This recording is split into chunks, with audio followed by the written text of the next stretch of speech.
ओम शांति। हम हर रोज़ सुबह YouTube पर अमृत वेला योग लाइव करते हैं बिना किसी म्यूज़िक से शांत स्वरूप कमेंट्री में। तो सभी से रिक्वेस्ट है हर रोज़ अमृत वेला ज्वाइन ज़रूर करें और इस वीडियो को लाइक करके ज़्यादा से ज़्यादा आत्माओं तक पहुंचने के लिए हमें सहयोग दें। आज है 23 मई 2026। प्रातः मुरली मधुबन से बाप दादा कहे, मीठे बच्चे,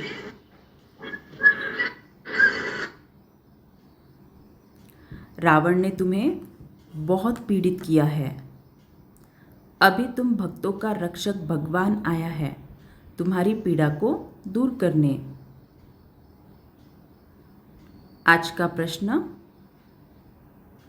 सपूत बच्चों की मुख्य 2 निशानियां सुनाओ। उत्तर, सपूत बच्चे सदा माता पिता को फॉलो कर तख्तनशीन बनेंगे, खूब पुरुषार्थ में लगे रहेंगे। उनकी बाप से दिल बहुत सच्ची होगी।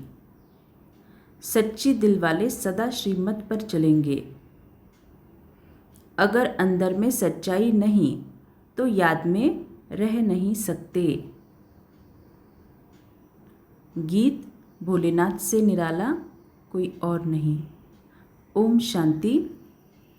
मीठे मीठे बच्चों ने यह भक्ति मार्ग का गीत सुना। भक्त इस गीत के अर्थ को नहीं जानते। तुम भगवान के बच्चे बने हो। भगवान रक्षक है भक्तों का। तुम भी रक्षक हो भक्तों के। भक्तों की रक्षा करते हो। कौन सी आफत है जो भगत रक्षा करने के लिए भगवान को बुलाते हैं। भक्तों को रावण का बहुत दुख है। रावण संप्रदाय पीड़ित है दुखों से, तो भोलानाथ को याद करते हैं। वह है रावण संप्रदाय, यह है राम संप्रदाय। भक्तों को यह पता ही नहीं है कि हमारा रक्षक कौन है। भल गाते हैं भोलानाथ रक्षक है, परंतु क्या रक्षा करते हैं ये नहीं जानते। तुम बच्चे अब समझते हो कि भोलानाथ शिव बाबा ही बिगड़ी को बनाने वाला है। दुनिया को तो पता नहीं है कि भगवान किसको कहा जाता है। भगवान का पता हो तो फिर भगवान की रचना के आदि मध्य अंत को भी भगवान का पता हो तो फिर भगवान की रचना के आदि मध्य अंत का भी पता हो। न भगवान को जानते न रचना का पता है। इसीलिए ऐसे मनुष्य संप्रदाय को ब्लाइंड भी कहा जाता है। दूसरी तरफ तुम हो जिनको दिव्य दृष्टि मिली है। अब तुम्हारा नाम ही है ब्रह्मा कुमार कुमारिया। बोर्ड पर भी नाम लगा हुआ है, ब्रह्मा कुमारी ईश्वरीय विश्वविद्यालय। सिर्फ ब्रह्मा कुमारिया हो नहीं सकती, प्रजापिता ब्रह्मा है ना। पिता के पास बच्चे और बच्चियां दोनों होते हैं। प्रजापिता ब्रह्मा को ही इतने ढेर बच्चे हो सकते हैं, तो समझना चाहिए यह बेहद का पिता है। कौन बेहद का पिता है? प्रजापिता ब्रह्मा। देखो, जब आप मुरली को ध्यान से सुनते हो, पढ़ते हो ना, तो मुरली की गहराइयाँ, मुरली के राज समझ में आते हैं। फिर से पढ़ते हैं, बाबा क्या बोल रहे हैं? प्रजापिता ब्रह्मा को ही इतने ढेर बच्चे हो सकते हैं, तो समझना चाहिए यह बेहद का पिता है। तो बेहद का पिता हमें पता है कौन है? शिव बाबा। तो प्रजापिता ब्रह्मा ये शिव बाबा का साकारी पार्ट है। कल बाबा ने मुरली में कहा था, अब बाबा साकार में आते हैं हम बच्चों को पढ़ाने। फिर उसी का अभी आज विस्तार दिया है, प्रजापिता ब्रह्मा। तो ब्रह्मा बाबा की भ्रिकुटी में शिव बाबा विराजमान। ये है शिव बाबा का साकारी पार्ट, प्रजापिता ब्रह्मा। फिर शिव बाबा जब ब्रह्मा के तन से निकल जाते हैं तो फिर बचते हैं सिर्फ ब्रह्मा बाबा। यह भी जानते हैं ब्रह्मा विष्णु शंकर को रचने वाला बाप ही है, जिसको निराकार कहा जाता है। यह हो गया बेहद का बाप। यह भी जानते हो परमपिता परमात्मा ब्रह्मा द्वारा रचना रचते हैं। तो रचना रचने वाला शिव बाबा है, ब्रह्मा बाबा सिर्फ निमित्त। इनकी सारी रचना है, सब मनुष्य मात्र वास्तव में शिववंशी है। अभी तुम आकर प्रजापिता ब्रह्मा की संतान बने हो। यह है नई रचना। परमपिता परमात्मा ब्रह्मा द्वारा रचना रचते हैं, तो तुमको ब्रह्मा कुमार कुमारिया कहा जाता है।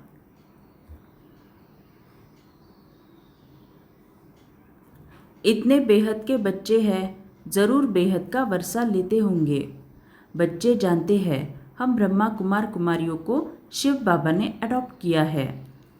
शिव बाबा कहते हैं तुम हमारे बच्चे हो। तुम आत्माएं भी निराकार थी, परंतु ज्ञान तो साकार में चाहिए। तुम जानते हो हम आदि सनातन देवी देवता धर्म के थे। ब्रह्मा द्वारा रचना यहाँ होती है। बाबा ने क्या कहा? ज्ञान तो साकार में चाहिए। और कल क्या कहा था? साकार में बाबा आते हैं हम बच्चों को पढ़ाने। तो हम आत्माएं भी इस देह में विराजमान हैं। ये है हमारा साकारी स्वरूप। फिर हम परम धाम में रहते हैं बिंदु स्वरूप में, वो है हमारा निराकार स्वरूप। और जो निराकार स्वरूप है वही हमारा सत्य स्वरूप है। शिव जयंती भी यहाँ मनाई जाती है। यहाँ मगध देश में ही जन्म लिया है। बाप कहते हैं यह देश बहुत पवित्र स्वर्ग था। अभी इनको नर्क मगध देश कहा जाता है।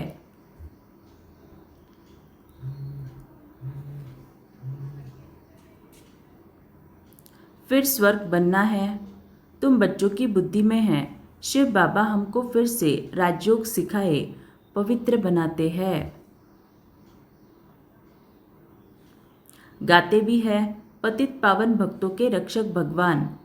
भक्त ही पुकारते हैं। पतित होते हुए भी अपने को पतित नहीं समझते हैं। बाप समझाते हैं तुम सभी पतित हो। पावन दुनिया सतयुग को, पतित दुनिया कलयुग को कहा जाता है। तो बाबा पतित किसे कह रहे हैं? मुरली हम बच्चे सुन रहे हैं तो हमें ही बता रहे हैं। क्यों? क्योंकि सबसे ज़्यादा पाप कर्म द्वापर युग के शुरुआत से हमने ही किए हैं। बाप तुम्हें सब राइट बताते हैं। लाखों वर्ष की तो कोई चीज़ होती नहीं। मनुष्य घोर अंधियारे में है, समझते हैं कलयुग तो अभी छोटा बच्चा है। और तुम जानते हो मौत सामने खड़ा है। अंधियारे और रोशनी का वर्णन संगम पर ही किया जाता है। अब तुम घोर प्रकाश में आए हो। सतयुग में तुम यह वर्णन नहीं कर सकेंगे। वहाँ यह नॉलेज ही नहीं रहती। इस समय बाप बैठ बच्चों को समझाते हैं तुम सतयुग में सूर्यवंशी घराने के थे, फिर अंत में आकर शूद्रवंशी घराने के बने हो। तो सूर्यवंशी घराने की क्वालिटीज क्या होगी और शूद्रवंशी माना क्या? इसका डिफरेंस आज चिंतन करके लिखना। अब फिर ब्राह्मण वंशी बने हो। अभी तुम हो सर्वोत्तम ब्राह्मण कुल के, तुम हो ऊंचते ऊंच। यह ईश्वरीय कुल है ना। बाप के पास आते हैं तो बाबा पूछते हैं किसके पास आए हो? तो कहते हैं बाप के पास। बाप दो है, एक है लौकिक, दूसरा पारलौकिक। सभी शालिग्रामों का बाप एक ही शिव है। तुम्हारी बुद्धि में यह टपकता है हम एक बाप के बच्चे हैं जिससे वर्षा लेते हैं। निराकार वर्षा तो साकार द्वारा ही देंगे ना। बाप खुद कहते हैं, मैं साधारण तन में आकर प्रवेश करता हूँ। अब बाप बच्चों को कहते हैं, बच्चे देही अभिमानी भव, अपने को आत्मा समझो। यह देह विनाशी है, आत्मा अविनाशी है। आत्मा को ही 84 जन्म लेने पड़ते हैं, न कि देह को। देह तो बदलती रहती है, फिर दूसरे मित्र संबंधी मिलते हैं। अभी आत्मा को बेहद के बाप से वर्षा लेना है, परम पिता परमात्मा द्वारा। तुम ही सुनकर फिर धारण करते हो। संस्कार तुम्हारी आत्मा में है।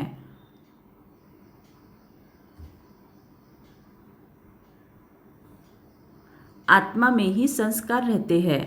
ऐसे नहीं कि शरीर के संस्कार कहेंगे, नहीं, तुम्हारी आत्मा के संस्कार तमो प्रधान है, उनको अब चेंज करना है। काया कल्पतरु कहा जाता है, काया कल्पवृक्ष समान बनती है, आयु भी बड़ी रहती है।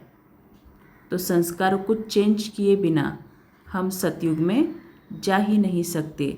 भले ही आप इस ज्ञान को हर रोज़ सुनते हो, योग करते हो, सब करते हो, लेकिन जब कर्म क्षेत्र पर जाते हो, कर्म क्षेत्र पर माना जहाँ भी हम रहते हैं, जो भी काम करते हैं, या घर पे रहते हैं, ऑफिस जाते हैं, कहीं पे भी, लेकिन वहाँ पे बाकी आत्माओं के साथ संबंध संपर्क में आते हुए अगर मुझ आत्मा ने पुराने स्वभाव संस्कार को ही यूज़ किया तो आत्मा को सतयुग में चांस नहीं मिलेगा। फिर वो आत्मा त्रेता युग में आएगी, क्योंकि सुना तो भगवान की मुरली है, भगवान से योग तो लगाया है, तो एवाजा तो मिलेगा, लेकिन सतयुग का नहीं, फिर त्रेता का मिलेगा। छोटी आयु में ही बैठे बैठे अकाले मृत्यु हो जाती है। अभी तुम काल पर विजय पाते हो। वहाँ काल कभी खाता नहीं, अकाले कब शरीर नहीं छूटता। तुम जानते हो अब यह शरीर बूढ़ा हुआ है, इनको छोड़कर नया लेना है। शरीर छोड़ने समय भी बाजे बजते हैं, जन्म लेने समय भी बजते हैं। वहाँ रोने की बात ही नहीं होती। तुमको भ्रमरी का मिसाल भी समझाया है। तुम हो ब्राह्मण ब्राह्मणियाँ, ब्राह्मणी और भ्रमरी राशि मिलती है। जो काम भ्रमरी करती है वही तुम भी करते हो, वंडर है ना। भ्रमरी का दृष्टांत, कछुओं का, सर्प का, यह सब शास्त्रों में है। सन्यासी आदि भी यह मिसाल देते हैं। अभी तुम बच्चे बाप द्वारा यह सब समझ रहे हो। वह तो हुआ भक्ति मार्ग, पास्ट का गायन करना, इसका फिर बाद में गायन होगा। इस समय ही बाप इस तन में आते हैं। इनको ब्रह्मा को भगवान नहीं कहा जाता।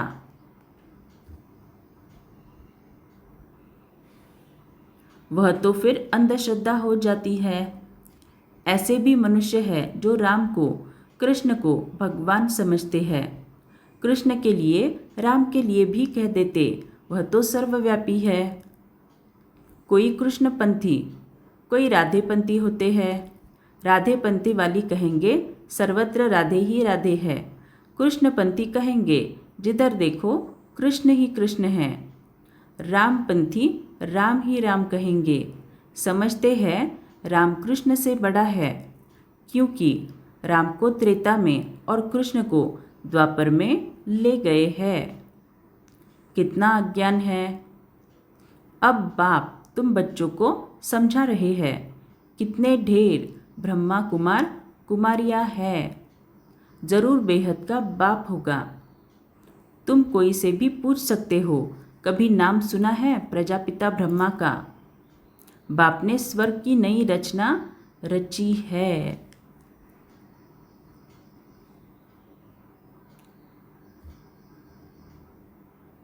गाया भी जाता है प्रजापिता ब्रह्मा द्वारा ब्राह्मण, गाया भी जाता है ब्रह्मा द्वारा ब्राह्मण।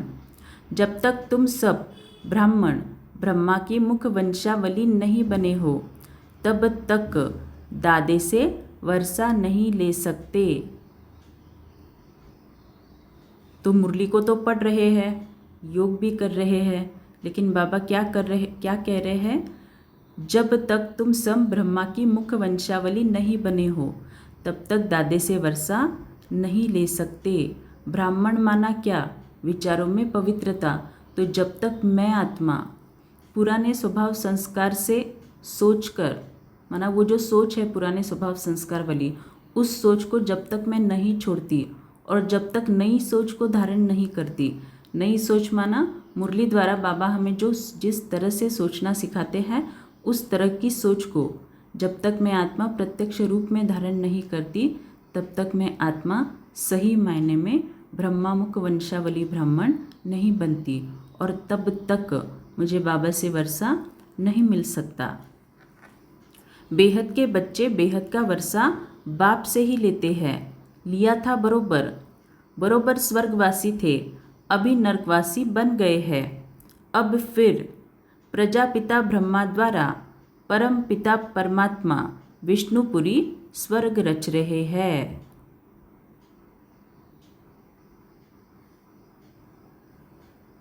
कितना सहज है। शिव बाबा पूछते हैं, आगे तुमको यह ज्ञान था? इनकी आत्मा ही कहती है, मेरे में यह ज्ञान नहीं था। माना ब्रह्मा बाबा की आत्मा कहती है, मैं भी विष्णु का पुजारी था। हम पूज्य थे, सो अब पुजारी आकर बने। अब फिर बाबा आकर पुजारी से पूज्य देवता बना रहे हैं। तो देवता इस शब्द का सिंपल मीनिंग है देने वाले। सामने वाला मुझे कुछ भी दे, लेकिन मैं आत्मा भगवान की शक्ति ही सामने वाले को दूंगी, वो है देवता। तो बाबा फिर से पुजारी से पूज्य देवता बना रहे हैं। तुम बच्चों को अंदर में खुशी रहनी चाहिए। परमपिता परमात्मा ने आकर हमको अडॉप्ट किया है। मनुष्य को अडॉप्ट करते हैं ना। बहुत मनुष्य होते हैं जिनको अपने बच्चे नहीं होते हैं तो अडॉप्ट करते हैं। अब बाप जानते हैं मेरे बच्चे सब रावण के बन गए हैं, इसीलिए मुझे आकर फिर से अडॉप्ट करना पड़े। ब्रह्मा द्वारा अपने बच्चों को अडॉप्ट करते हैं। यह एडॉप्शन कितनी वंडरफुल है, तुम ही जानते हो। शिव बाबा ने हमको ब्रह्मा द्वारा अडॉप्ट किया है।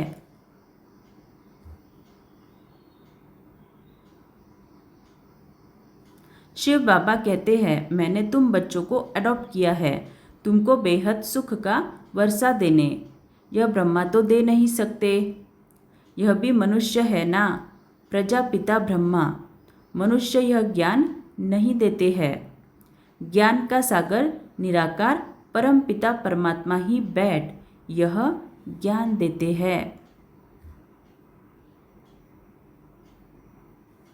ब्रह्मा अथवा विष्णु को ज्ञान सागर नहीं कहा जाता। इन तीनों की महिमा अलग है। ज्ञान सागर पतित पावन एक बाप है। सारी दुनिया के मनुष्य मात्र उनको बुलाते हैं।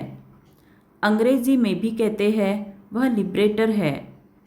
जिससे दुख मिलता है उससे लिबरेट किया जाता है। बाप भी यहाँ आकर रावण से लिबरेट करते हैं। लिबरेट करते हैं माना मुक्त करते हैं। रावण राज्य भी यहाँ हुआ है। यहाँ ही रावण को जलाते हैं। जलाकर फिर कहते हैं सोने की लंका लूटने जाते हैं।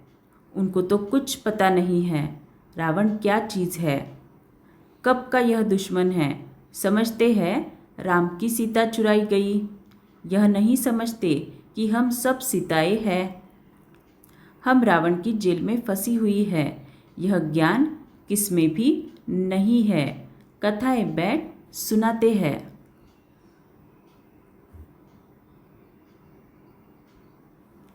शिव बाबा कहते हैं मैं दूर देश का रहने वाला हूँ, इस देश पराए।